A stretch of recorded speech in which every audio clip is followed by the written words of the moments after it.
Morbius Bombs? I can't believe that. Did it bomb at the box office? Did Morbius really do that bad at the box office? Guys, welcome to Mirror Domain's Movie News, your place for entertainment headlines for April 4th, 2022. And we're going to be talking about Morbius to start off. But I want to start off with something here. I want to talk about this image because I want to set the scene for the tone of today's show.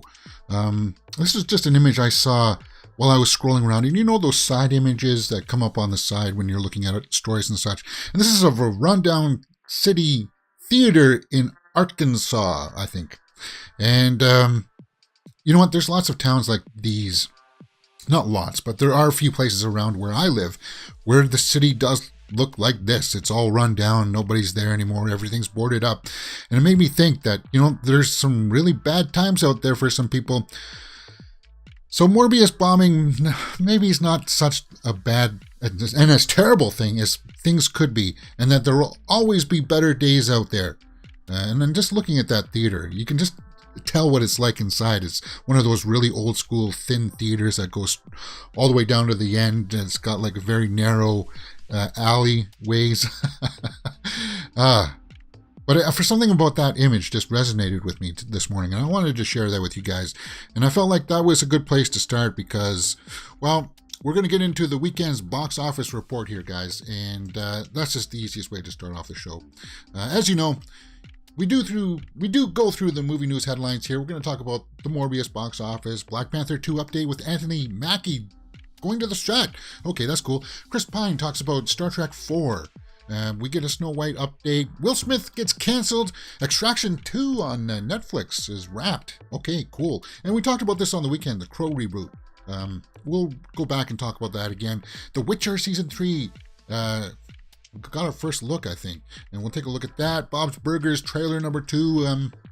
And we got some other little minor things we'll look at before the Twitter Roundup. If you are in the live chat, hey, Buzz, how's it going, man? Hope your weekend went well.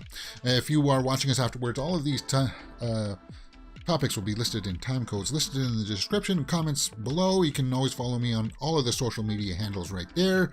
So let's just get right into the box office report for the weekend of April 1st through the 3rd, 2022. Number 1 was Morbius, number 2 was The Lost City, number 3 was The Batman, number 4 was Uncharted, and number 5 was Jujutsu Kaisen 0.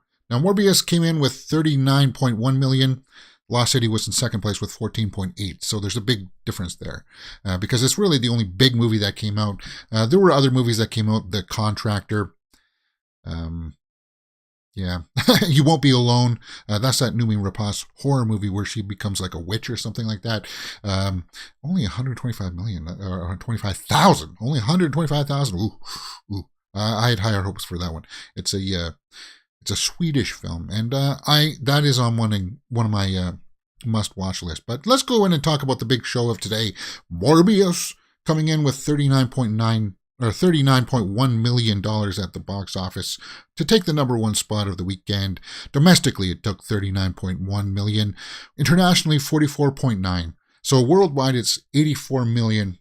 So is this really a bomb then?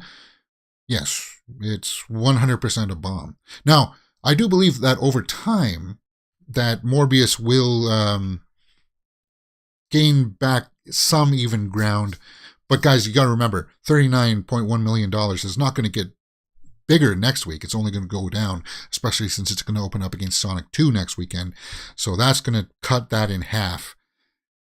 It's going to have a rough ride, but I do believe it'll just get below maybe breaking even. Maybe. Because the box office budget was, well, here it's being listed as 75 million. But here's the thing. You got to remember, Morbius was supposed to come out in 2020, and because they got pushed around so much, they had to pay like interest fees on their loans and everything. They had to pay for not 1, but 2 or 3 marketing campaigns. They ramped up a marketing campaign for January, had to push that around to April now, and then they had to ramp up that second marketing campaign, and then there was that initial marketing campaign. So that's like 3 marketing campaigns on top of the budget. that production budget of 75 million. So I would say it's got to be over 150 million there, maybe pushing 175 million, including marketing and all the interest payments and everything. I would have to say that Morbius is still got some ground to make up. And as I said, that's what I'm saying. Let's say if it was 150 million with marketing costs and interest payments, it's going to have a rough ride to get back to 150 million, because the word of mouth was not good for Morbius. I went out and saw it. I did see it. I wasn't rushing out to see it because of the bad buzz. The bad buzz really affected me badly. And I did try to go into it with an open mind, and I gave my best review. I gave it a 5 out of 10. I felt like, man, these yeah. If you want to see my review for it, I'll leave a link to that up in the cards or description below. But Morbius is going to be facing off against Sonic 2 this weekend, and I think it did open up in some places like overseas or something.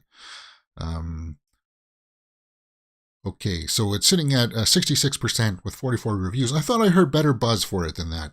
I really did. Sonic 2. Let's take a look at some of these reviews. A good one. A sequel that's a definite improvement on its money-spinning rather than vapid predecessor.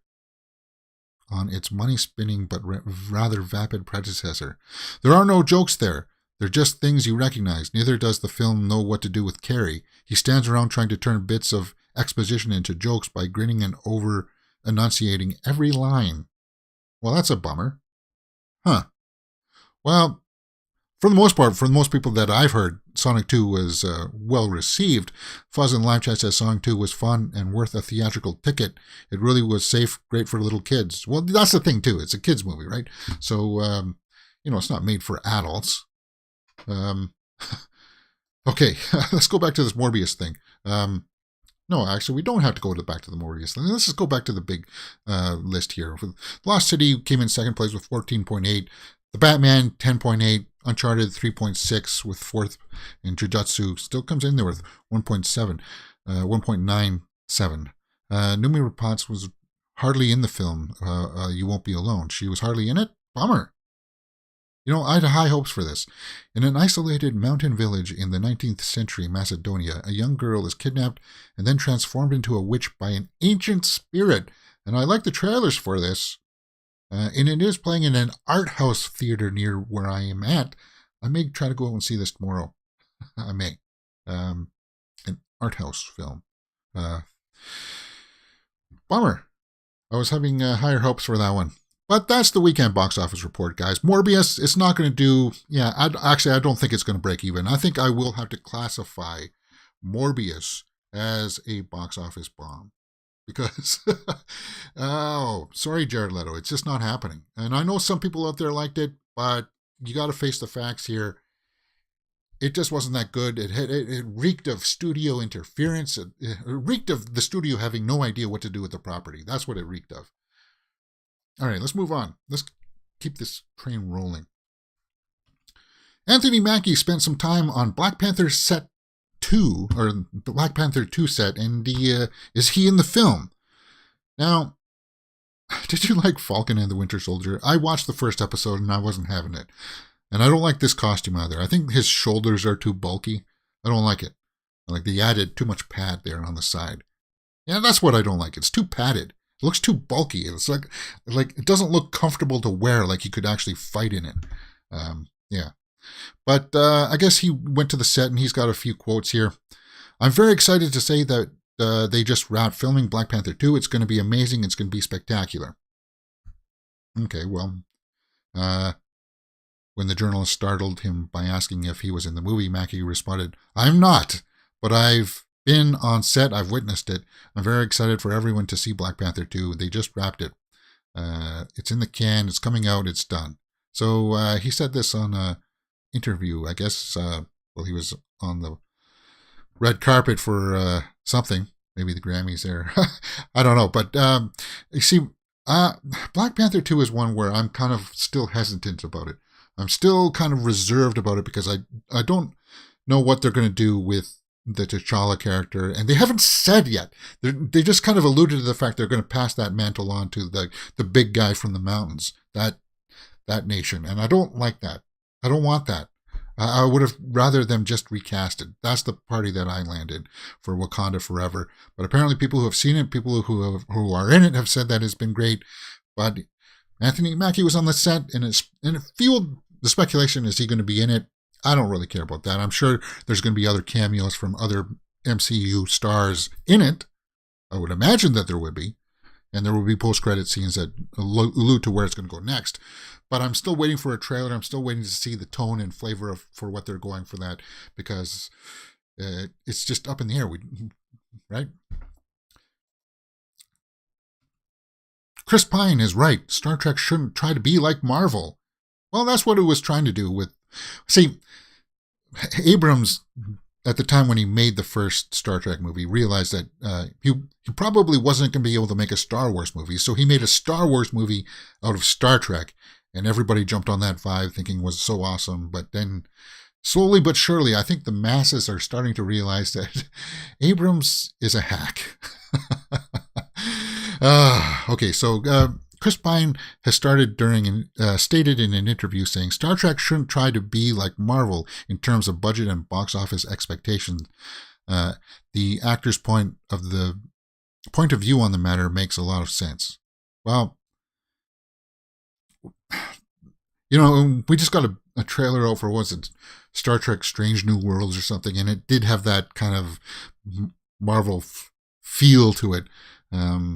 Strange New Worlds, yeah, spin-off show from Star Trek Discovery. And I was kind of like, I watched that trailer and I was like, no. But I'm really enjoying Picard.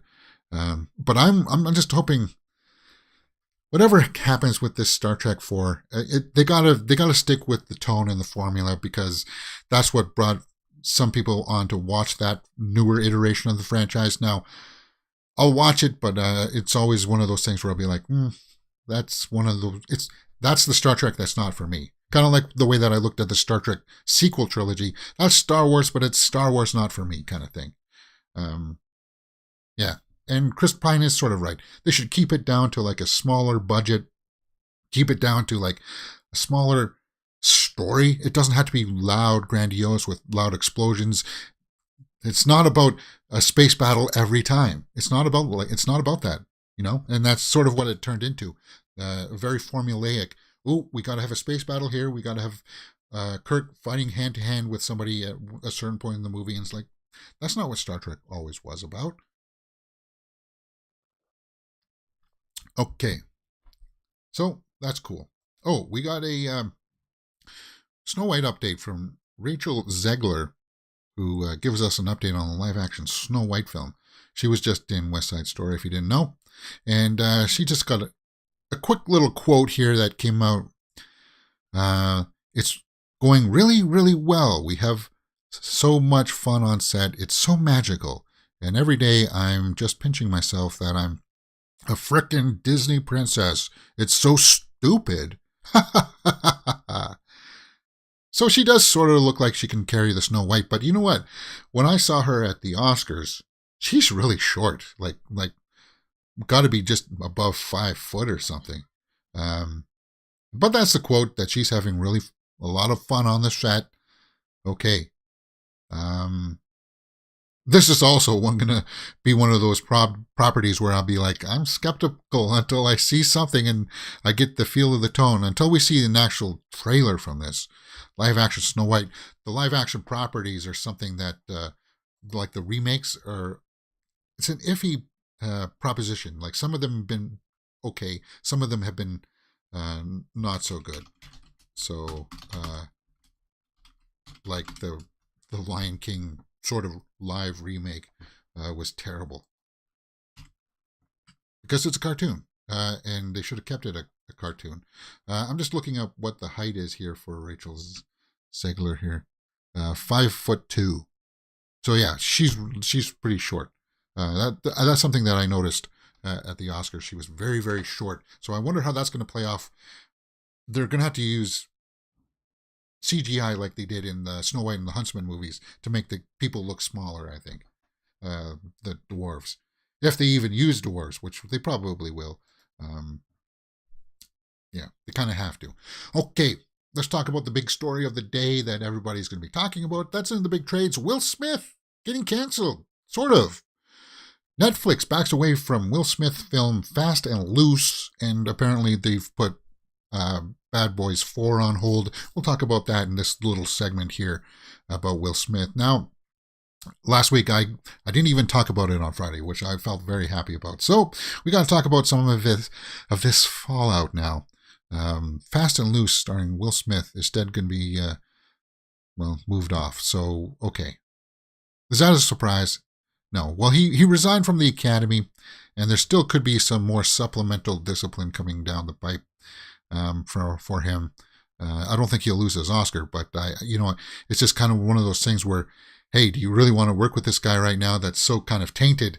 And this is a time when people should be championing his work, trying to get on board and doing projects with him, because an Oscar is supposed to give you this clout. He got one, and now people are not wanting to work with him because of it. And I don't blame them, because he's got issues that he really needs to sort out before he can make a comeback. And he does need to take a step back from the business and give it a couple of years before people start talking about him again, because I don't really want to see him in a project myself. I don't really want to go and watch King Richard at any point in time. Like, that's the thing. Otherwise, Bad Boys 4 has been in active development. Okay.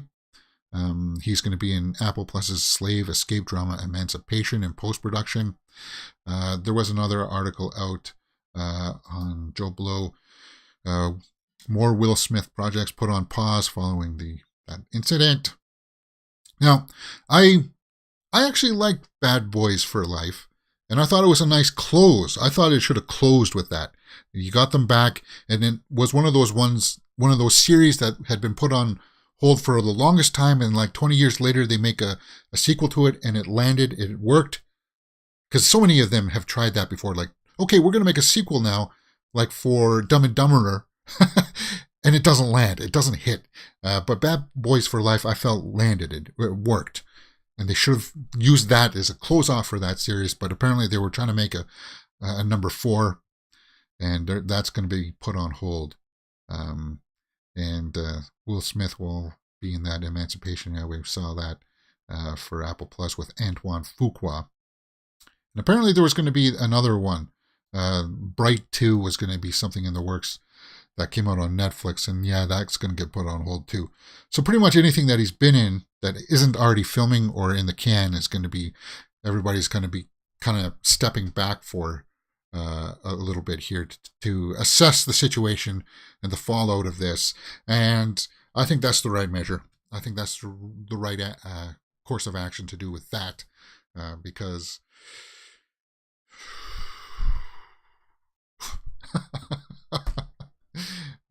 you know what? As I said in the beginning, things can be worse.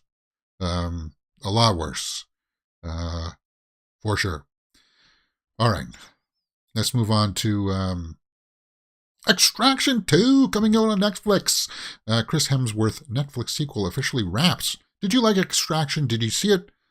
I liked it, but it wasn't mind-blowing. I liked the action in it. It had some really good action. You could tell that Chris Hemsworth was really giving it his all. The choreography in it, the action choreography was fairly well done.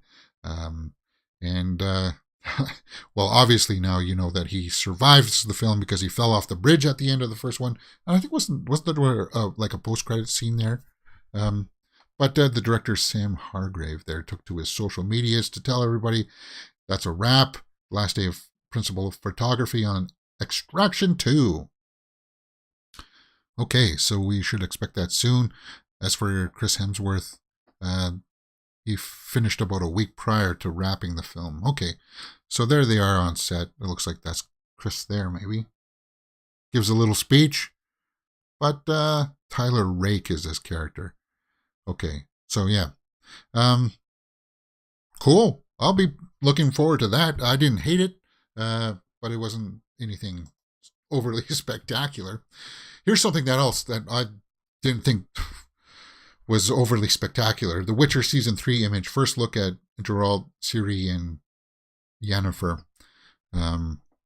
Okay, The Witcher Season 1 had so much good buzz around it. Everybody was talking about it. I watched the first episode, and I wasn't having it. But then everybody was so on board with Witcher Season 1, and Season 2 came out, and everybody's like, yes, yes, yes, yes. And nobody talked about it. There was no buzz there. It just came out and it was there. And I didn't hear much about it. It just kind of got lost. And I was kind of surprised that they would go with a Season 3, but apparently they've started production on it. And maybe I'm going to have to force myself to watch the end of the first season, but I hate that. I hate that I would have to force myself to finish watching something I didn't really like. It had to do with a lot of the budget factor, and I guess it reminded me of too much of trying to be a little bit like Game of Thrones, and it wasn't. And I know it's not. I know it's not because it's got like magical powers in it. Well, well, there you go, guys. I'm sorry that I'm not overly excited about that one. Here's something else I'm not overly excited about. Bob's Burgers. Are you a big Bob's Burgers fan? I guess it does have some big, a large enough fan base that people want it. But I watched this trailer, and I'm only going to play like the opening 20 seconds, and all of it it's just this guy groaning. Oh, boy. Oh, no. Oh, no, no, no. So yeah, you could just hear him groaning, and it continues on like that for what, 13 seconds, still going. 18 seconds, he's still groaning. So it's like the trailer opens up with him groaning for like 20 seconds, and is that? I never paid attention to the TV series. It looks like it's more for the younger crowd out there.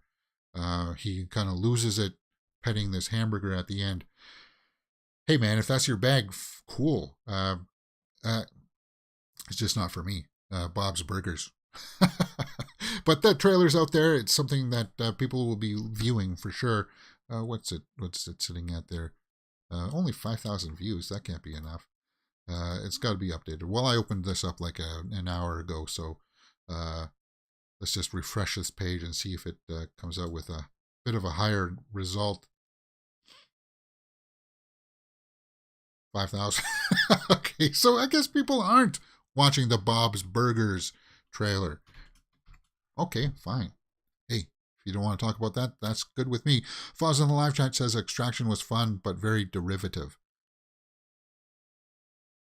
Yeah, I can sort of see that.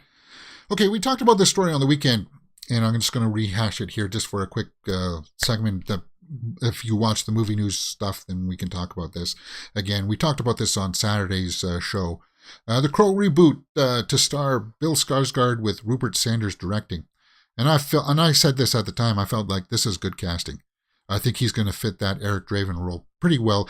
And I said at the time, I hope they don't go with the same route of like T-Bird and his crew coming in and throwing him out the building and raping.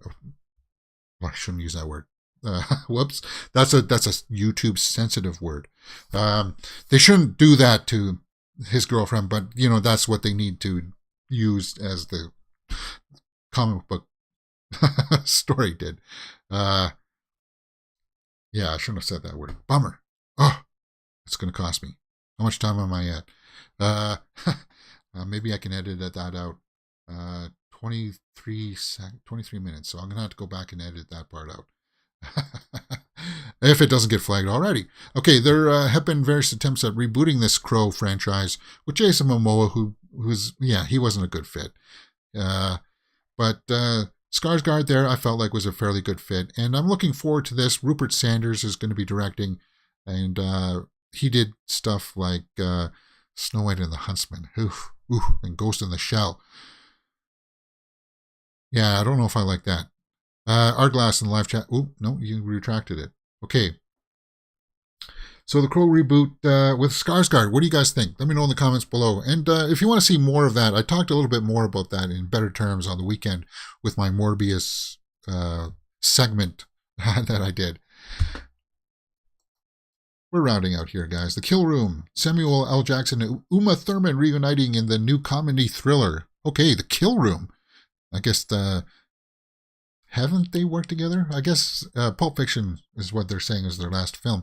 But The Kill Room is being described as a darkly comic thriller about a hitman who accidentally becomes an art world sensation. That's weird, eh? The story follows a hitman, his boss Jackson, and an art dealer Thurman, and a money laundering scheme that accidentally turns the assassin into an overnight avant-garde sensation, one that forces her to play the art world against the underworld. The story follows a hitman. Okay, so what the heck? Okay, Jackson is the boss, and Uma Thurman's going to be the hitman? Or the hit woman? I don't know what the heck's going on there. The combination of Uma and Sam for this project is a dream come true. We are certain that Nicole is going to deliver a special film, and one that strikes the perfect balance between dark humor and the edge of your seat thrills. Okay, that synopsis is a little bit convoluted, and darkly comic thriller is always tough to negotiate. It's really tough, but I'll be interested to see these two working together again. And Uma Thurman needs to come back and have some good hits because she's an awesome actress. I like pretty much everything that she's in. Arglass in the live chat says, finally progress with The Crow. Maybe the curse has been lifted. Really looking forward to seeing this. Yes, me too. Well, at least with Skarsgård there in the role, because now you can just almost imagine him there with the white makeup on and the black marks on his face. I think he'll fit that. He'll actually look really good with all of that stuff on him, and he's got enough gravitas to the role, like an actor-wise.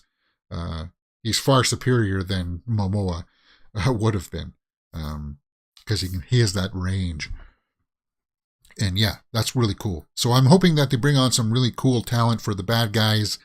They fill out that around him, because that's what it needed to do. That's what was so great about The Crow, the first one, is that they had like T-Bird, Skank, all of those guys were really, really colorful. And that's what I enjoyed about it. So Fuzz in the live chat says, Uma Thurman is mad old. Not so cute anymore.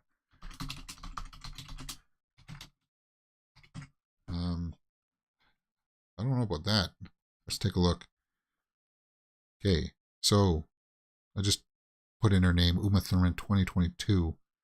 And, okay, so there's a movie that she's going to be in called Salacious. Well, I mean, come on, everybody ages. You can't take that. Starting to look a little bit like Toni Collette there. That's not a bad thing either. Yeah, definitely, she looks older for sure. Like she doesn't have her Batman and Robin physique. I like Uma Thurman in Paycheck, but has been successful, but was seen as a successful Affleck movie, Paycheck. Was she in Paycheck? I think I saw Paycheck once. But you know what? She's not looking terrible. I don't think she looks terrible. And that's probably about what she would look like. Oh, that she's all dolled up there, but yeah. Sorry, Paycheck wasn't seen as a successful movie. No, it wasn't. Cool. There they are at the Oscars. But I think she's still got some good hits in her that can be good. So yeah, I'll be looking forward to this Uma Thurman one. Anyway, I guess that's pretty much it. Let's take a look at the Twitter roundup for today, and we'll wrap up. I got a little bit of an announcement. Some things are going on this weekend, this week, mostly tomorrow and Wednesday. I'll have to maybe shift around the show a little bit. There may not be a show tomorrow. There probably will be a show tomorrow, maybe not on Wednesday. We'll talk about that a little bit at the end here. Let's take a look at the old Twitter here. Check out Uma in The House That Jack Built. I wanted to see that one. That's with the guy from Crash. Matt. He was also in Wild Things. Why am I drawing a blank on him?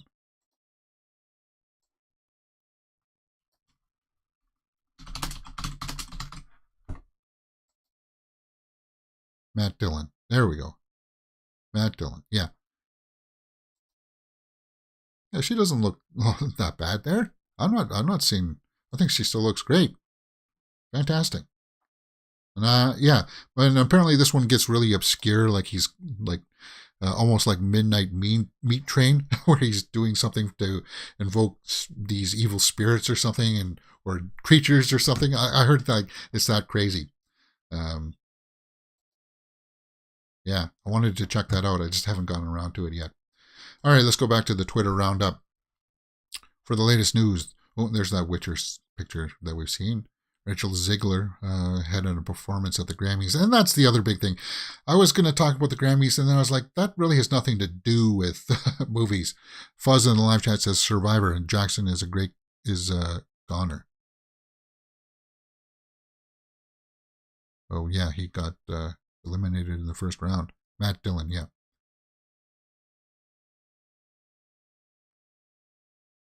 Is there an update to Survivor that I need to know about? Okay, so after the Oscars, and I was not really wanting to pay attention to the Grammys or any kind of award show. It just bummed me out. He's All That star Addison Rae at the Grammys. He's All That. Addison Rae.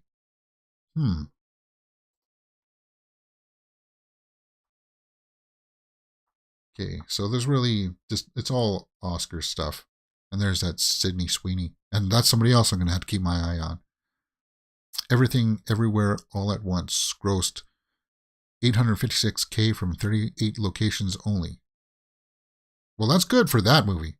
And that's another lower budget movie that I need to take a look at, because I hope it comes to that art house cinema that I'm going to go check out tomorrow, maybe.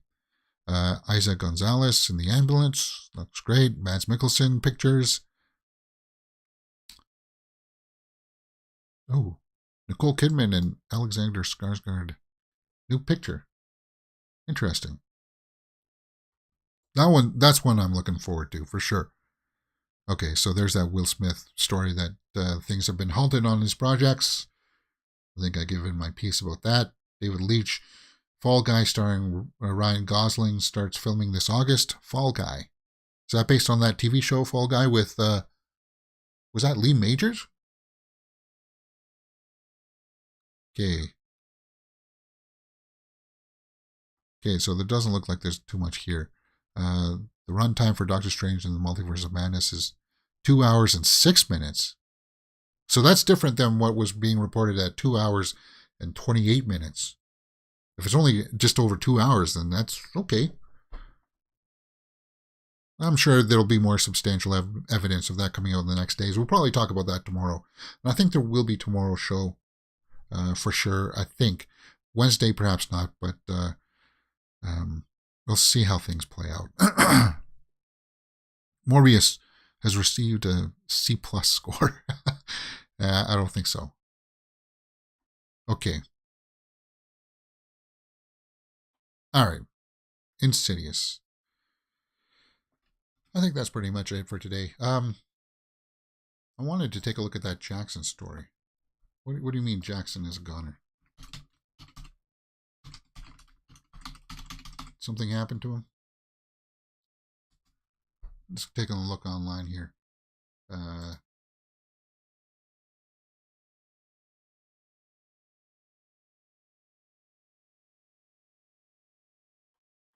Not seeing anything new about that story.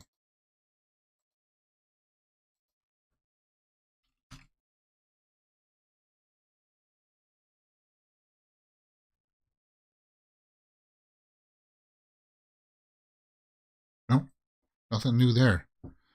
Okay, Colt Cleavers. Is that a Fall Guy? Yeah. So that's what that project's going to be about. I'll have to take a look at that. I think that's pretty much it for today, guys. Let's talk about what's going to happen this week. Okay. I just got a lot of errands that I need to do tomorrow, which mostly in the morning. So I'm going to have to rush back to get here by 12. So that's why it's going to be a little bit rushed. Chris Pine watch party on Friday. What's coming out on Friday? Is there something coming out on Friday that I don't know?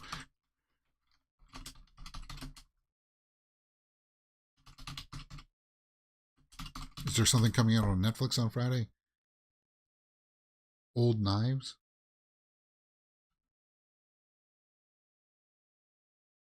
Is that coming out this week? I don't have Prime.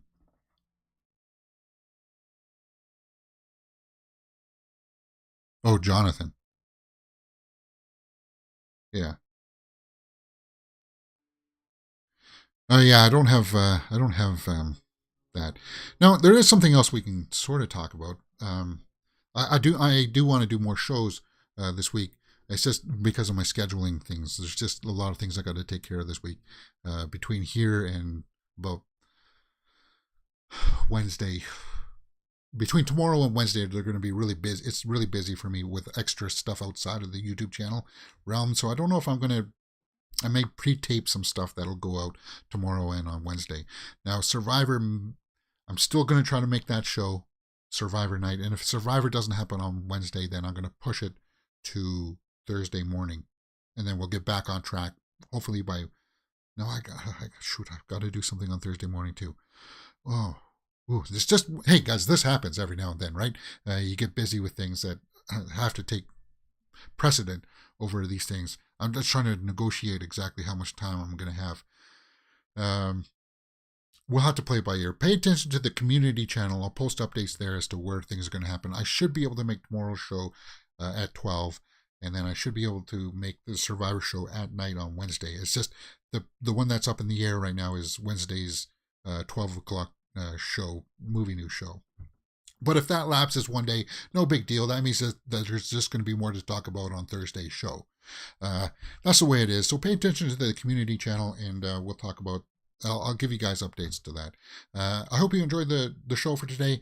I got to go out and do a whole bunch of things right now. So no guitar for today. Thank you for joining me on the live chat.